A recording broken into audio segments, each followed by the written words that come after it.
महाराज जी, वो व्यक्ति जो बहुत नजदीकी है और वह धोखा दे, ऐसे में जिसे बार बार धोखा मिल रहा उस व्यक्ति से वह व्यक्ति। सबसे ज्यादा नजदीकी तो शरीर यही धोखा दे रहा है, समझ पा रहे हो आप क्या? सबसे ज्यादा नजदीक तो शरीर है ना अपने, और यही धोखा दे रहा है। बाल्यावस्था से जवानी में पहुंच, जवानी का धोखा दे के बुढ़ापा लिया, बुढ़ापा को धोखा मृत्यु में पहुंचा। सबसे धोखेबाज तो ये शरीर है। बाहर किस पर भरोसा करे? जिसको हम प्राणों की तरह पोषण कर रहे हैं, आत्मा की तरह मान रहे हैं, ये धोखेबाज शरीर हम ही को दुख दे रहा है। नहीं दे रहा? High blood pressure, low blood pressure, दिल की बीमारी, कैंसर की बीमारी, ये बीमारी, वो बीमारी, ये अवस्था, वो अवस्था बदलती चले, कुछ पकड़ में आ रहा है क्या? तो ये धोखेबाज नहीं है क्या?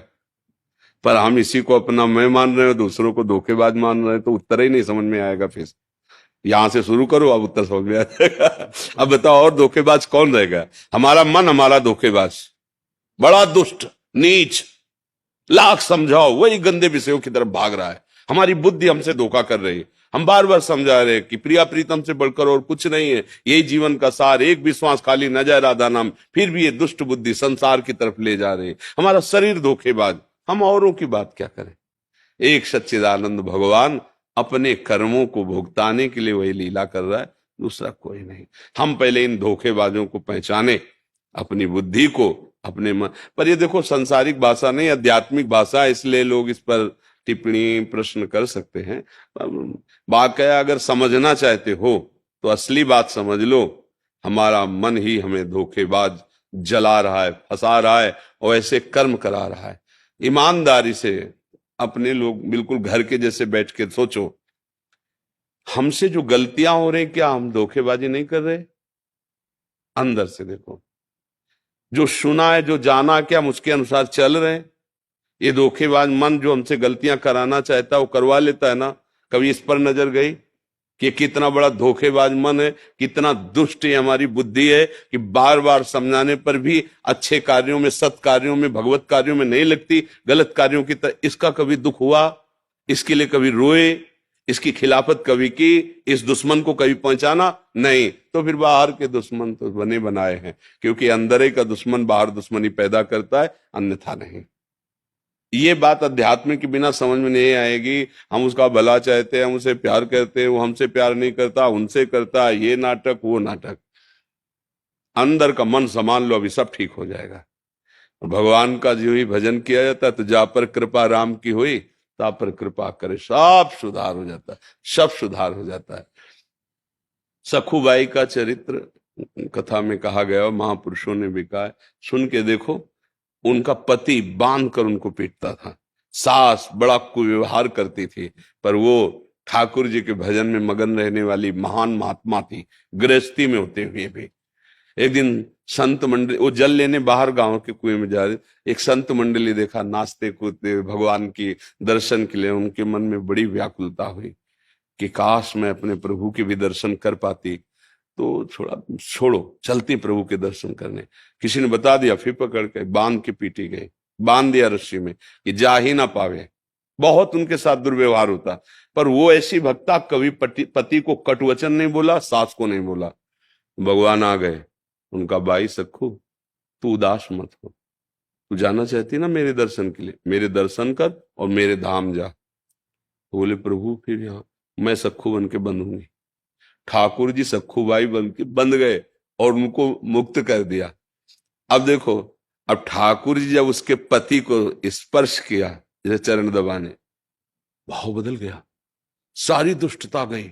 सास इतना प्यार, क्योंकि आनंद सिंधु भगवान है ना, अरे मंगल, और उनका पावन चरित्र पढ़ करके देखो, ऐसी दिव्यता आ गई। देखो, अगर हमारा मन ठीक हो गया तो सब ठीक हो जाएगा, सब ठीक। जा पर कृपा, ये चौपाई याद कर लो, जा पर कृपा राम की होई, ता पर कृपा करे सब कोई। हाँ, जामवंत कहा सुन रघुराया, जा पर नाथ करो तुम दाया, ताहि सदा शुभ कुशल निरंतर, सुर नर मुनि प्रसन्नता ऊपर, सोई विजयी विनयी गुण सागर, तास सुजस त्रैलोक उजागर। भगवान का भजन करो। दूसरों के द्वारा, हमारी भाषा में, दूसरों के द्वारा जो हमें दुख मिलता है वो हमारे किसी कर्म का फल है। राधा राधा चुपचाप सह लो, ना सहोगे तो जलोगी, तो वो भी तो दंड हो रहा है। जल रही तो सह, अगर प्रसन्नता से सह जाओ तो भजन बन जाएगा, वही तपस्या बन जाएगी। सबसे ज्यादा धोखेबाज हमारा मन, हमारी बुद्धि, हमारी इंद्रियां, हमारा शरीर है। इससे बड़ा बाहरी कोई धोखा नहीं है, क्योंकि ये हमें बहुत जन्म से धोखा देते हुए भगवान से विमुख कर दिए हैं। आज तक देखो, बड़े बड़े बुद्धिमानों की बात कर रहे हैं, अपने लोग तो पामर जीव हैं। बड़े उच्च कोटि के जो ईश्वर कोटि के साधना में थे, उनको भी ठग लिया इस मन ने, इस बुद्धि ने। इसलिए भैया भगवान का आश्रय लेकर नाम जप करो।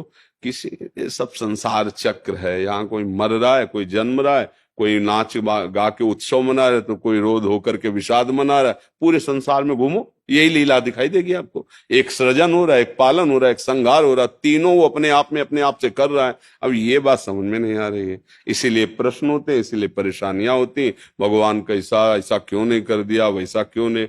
तुमको क्या आदेश दिया गया है? तुम्हारे मनुष्य जीवन का क्या कर्तव्य है? आप कर्तव्य करके देखो, उसका फल आपके सामने आने लगे।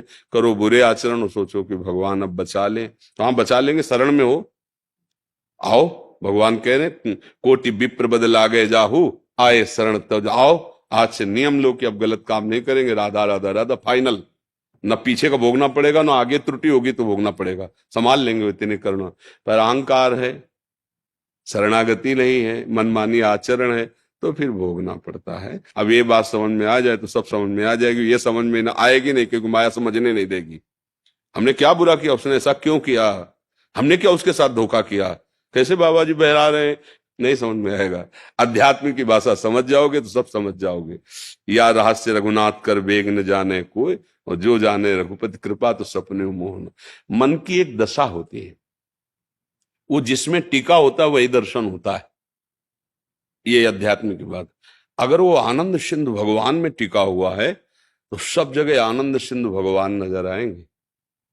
काम में टिका हुआ तो काम नजर आएगा, पक्का समझो। जैसे गोस्वामी जी का मन राम में हो गया तो कह रहे जड़ चेतन जग जीव जत सकल राम में जान। उनको राम दिखाई दे रहा, हमें धोखेबाज दिखाई दे रहा है, क्योंकि मन धोखे में स्थित है। मन पाप में स्थित सब पापी नजर आएंगे। मन दुष्ट है तो सब दुष्ट नजर। जैसा चश्मा जहां तुम्हारी स्थिति है, जिसमें तुम आनंदित हो रहे हो, वही दशा तुम्हें सारे संसार में दिखाई देगी। अगर तुम शोक में हो तो भारी आनंद की जगह में जाओगे तो भी तुम्हें सब शोकित नजर आएगा। आनंद में हो तो घोर शोक में भी तुम्हें आनंद की अनुभूति होगी। ये मन धोखेबाज है, इसको जहां स्थित कर दो वही का अनुभव कराता है। तो गोस्वामी जी कह रहे तब लग कुशल न जीव कहूं, सपने हो मन विश्राम, जब लग भजत न राम कहूं, शोक धाम तज काम। मन का विश्राम भगवान के चरणों का आश्रय लेकर नाम जपने में है। सब धोखेबाजी इसी की है।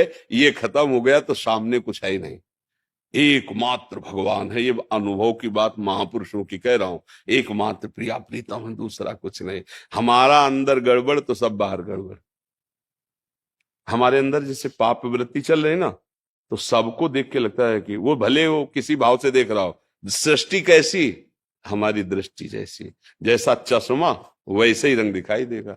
अब चश्मा सुधार लिया जाए, अपनी दृष्टि सुधार ली जाए, और दृष्टि मन बुद्धि से होती है। जैसा मन बुद्धि निर्णय करता है वैसा दिखाई देने लगता है। तो हम खुद धोखे में फंस गए तो हमें सब धोखा ही धोखा नजर आ रहा है। तो धोखे से निकले, विवेकवान बने, प्रभु का आश्रय लेकर नाम जप करें, वही संभाल सकते हैं। सब रूपों में वही है। अब हमारी तो समझ में और बात आने वाली है नहीं, गुरुजनों की कृपा सब रूपों में। जब हम ठीक से व्यवहार करेंगे तो अनुभव होने लगेगा। देखो भले वो गाली दे रहा है तो मन क्या कहता है फिर उस समय, प्रभु आप ही हो। नाथ आप कितना भी कड़ुआ बोलो, अब भ्रम होने वाला नहीं, आप ही हो। स्वामी आप ही हो। वो जीत गया, संसार से जीत गया। नहीं तो फिर ऐसा जगत है कि फिर इससे निकल पाना बड़ा भारी दलदल है। फंसते चले जाओगे, निकल नहीं पाओगे, उलझते चले जाओगे, सुलझ नहीं पाओगे। सुलझने का मार्ग एक ही है, भगवान की शरण में हो जाओ। अपने मन बुद्धि को निर्विकार कर लो, अपने मन बुद्धि को ठीक कर लो। और अगर आपका दोष रहित हो गया है तो वास्तविक दोष क्रिया कर रहा है पर आपको दोष नजर नहीं आएगा, उसमें भगवान की लीला नजर आएगी। भगवान की त्रिगुणात्मिका माया की अलग लीला है और भगवान की त्रिगुणातीत लीला अलग है। तो पहले हम इस लीला को बराबर करें, सम में लाएं कि भगवान के द्वारा ली। अब ये बिना भजन के समझ में नहीं आएगी, नहीं आएगी, नहीं आएगी।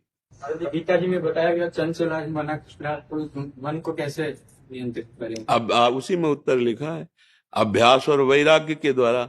ऐसा अभ्यास करो, अभ्यास योग युक्तेन चेतसा नान्यगामिना। तुम्हारा मन, तुम्हारा चित्त ऐसा अभ्यास करो नाम जप का, भजन का, कहीं और जाए ना। वैराग्यण, तो वैराग्य का मतलब होता है विषय भोग पास रहते हुए भोगने की इच्छा ना होना। पर इतनी सामर्थ्य तो है नहीं, तो कम से कम जिनके लिए निषेध किया गया है उन भोगों के सानिध्य से बचो। अगर वैराग्य की स्थिति लानी है तो पहले त्याग, फिर वैराग्य, फिर उपरति है। त्याग कहते हैं भोगने की इच्छा है पर हम डरते हैं कि नहीं भोगना चाहिए, तो हम सानिध्य से बचते हैं क्योंकि हम फिसल जाएंगे। इसे त्याग कहते हैं। त्याग से ही शांति आने लगेगी। त्यागात शांति अनंतरम। फिर उसके अंदर वैराग्य की उपस्थिति होती है, भोगों के सानिध्य में भी मन भोगों में ना जाना। ऐसा वैराग्य और भगवत भजन करने का निरंतर अभ्यास। कभी हम भगवत चर्चा सुन रहे हैं, कभी भगवत लीला गायन कर रहे हैं, कभी ठाकुर सेवा कर रहे हैं, कभी अपने परिवार को भगवान का स्वरूप मान के सेवा कर रहे हैं, नौकरी व्यापार जो कर रहे हैं भगवान के लिए कर रहे हैं। हमारा चित्त प्रभु से जुड़ा रहे और वैराग्यवान, जो निषेध किया गया वो कर्म ना हो, मन शांत हो जाएगा। ये तभी तक सेकेंड, मिनट और घंटे की सुई चल रही जब तक सेल है।